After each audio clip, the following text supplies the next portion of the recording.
Assalamualaikum warahmatullahi wabarakatuh.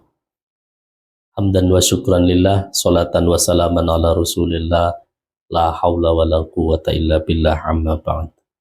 Sahabat-sahabatku yang dirahmati Allah, puji syukur alhamdulillah. Semoga kita semua hari ini masih dalam keadaan atau selalu dalam keadaan sehat walafiat dan selalu berada dalam lindungan Allah Subhanahu wa ta'ala. Salawat ma'asalam mudah-mudahan tetap terlimpah curahkan kepada junjungan kita Nabi besar Muhammad sallallahu alaihi wasallam. Sahabat-sahabat yang dirahmati Allah, dalam kesempatan bulan Dzulhijjah ini ada ibadah yang sangat dicintai oleh Allah Subhanahu wa ta'ala. Apa itu? Yaitu berkurban. Orang yang berkurban di bulan Dzulhijjah ini selain pahalanya luar biasa, tetapi juga mendapat kecintaan dari Allah Subhanahu wa ta'ala. Istimewanya apa dari berkurban itu sendiri? Dalam sebuah hadis Rasulullah menyampaikan bahwa pahala hewan kurban itu sampai kepada Allah Subhanahu wa ta'ala ketika hewan itu disembelih, bahkan darahnya belum sampai menyentuh tanah, itu pahalanya sudah sampai kepada Allah Subhanahu wa ta'ala. Ini luar biasa sekali. Maka bagi sahabat-sahabat atau kaum muslimin wal muslimat yang diberikan rezeki yang cukup dan mampu untuk membeli hewan kurban, berkurbanlah. Kalau kita ingin termasuk ke dalam golongan orang-orang yang dicintai oleh Allah Subhanahu wa ta'ala. Sahabat-sahabatku yang dirahmati Allah, bagi yang tahun ini akan berkurban tentu ada beberapa hal yang harus kita ketahui supaya tidak salah kaprah. Hal-hal yang berkaitan dengan hewan kurban, hal-hal yang berkaitan dengan anjuran-anjuran dan larangan-larangan dalam berkurban, kita harus tahu. Seperti halnya adalah larangan memotong rambut dan kuku. Ini masih menjadi perdebatan. Apalagi akhir-akhir ini di media sosial banyak sekali yang memperdebatkan. Termasuk tidak hanya sekarang, di kalangan para ulama dahulu juga menjadi perdebatan. Saya akan membacakan satu hadis Rasulullah sallallahu alaihi wasallam.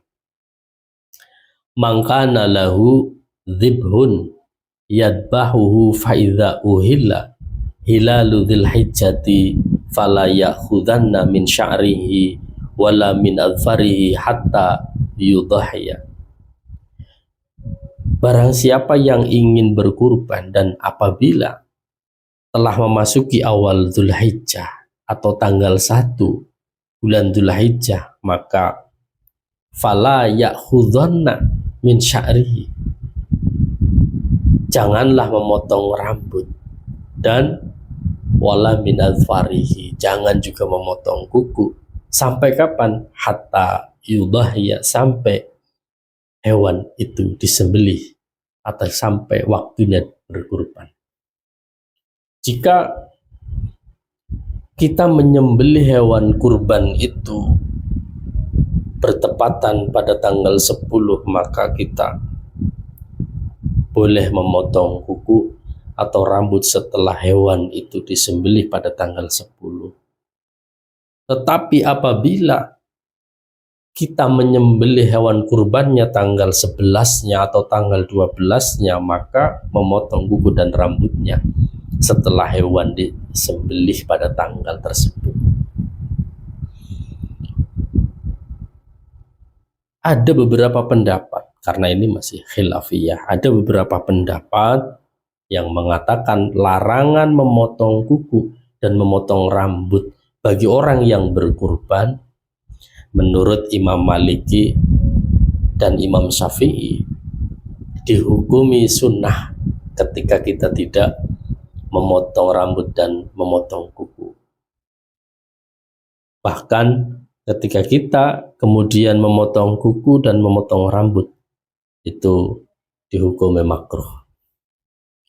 Adapun pendapat Imam Abu Hanifah bahwa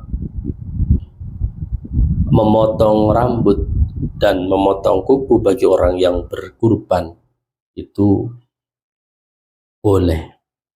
Artinya tidak ada yang sampai kemudian mengharamkannya. Kemudian ada juga ulama yang berpendapat dalam hadis tersebut yang dimaksud dengan tidak boleh memotong rambut dan memotong kukunya adalah bukan untuk orang yang berkurban, akan tetapi hewan yang dikurbankan. Karena merujuk pada sebuah hadis bahwa kukunya, bulunya, tanduknya hewan yang dikurbankan akan menjadi saksi kelak di akhirat nanti. Artinya apa? Bagi kita yang mau berkurban, itu harus tahu aturan.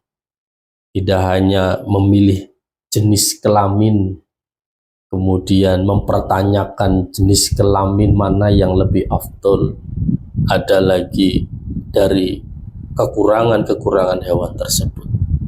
Justru hal-hal yang demikian pun bagi orang yang akan berkurban itu harus tahu supaya tidak salah kaprah dalam memahami konteks-konteks hukum agama yang selama ini diajarkan oleh para ulama kepada kita sebagai orang yang awam. Hikmah daripada larangan memotong rambut dan memotong kuku bagi orang yang berkurban adalah menurut kalangan ulama Syafi'iyah bahwa ketika sudah masuk tanggal 1 Dzulhijjah itu untuk tidak memotong kuku dan rambut. Alasannya adalah bahwa anggota tubuh kita dari ujung rambut, kuku sampai dengan kaki itu akan mendapatkan nikmat semua nantinya. Jangan sampai ada yang kemudian menjadi santapan api neraka. Jadi semua anggota tubuh kita supaya mendapatkan nikmat setelah berkurban nantinya, tentu harapan kita semua adalah mendapat nikmat di surganya Allah Subhanahu wa ta'ala. Sahabat-sahabatku yang dirahmati Allah, itulah alasan daripada larangan memotong kuku dan rambut bagi orang yang berkurban. Tetapi masih banyak juga penjelasan-penjelasan dari ulama-ulama yang lain. Mudah-mudahan satu hal ini menjadi ilmu yang mungkin baru saja dari kalangan kita mengetahuinya, atau bahkan juga sama sekali tidak pernah mendengarnya. Semoga bermanfaat. Itu saja yang bisa saya sampaikan. Wallahu a'lam bishawab. Wassalamualaikum warahmatullahi wabarakatuh.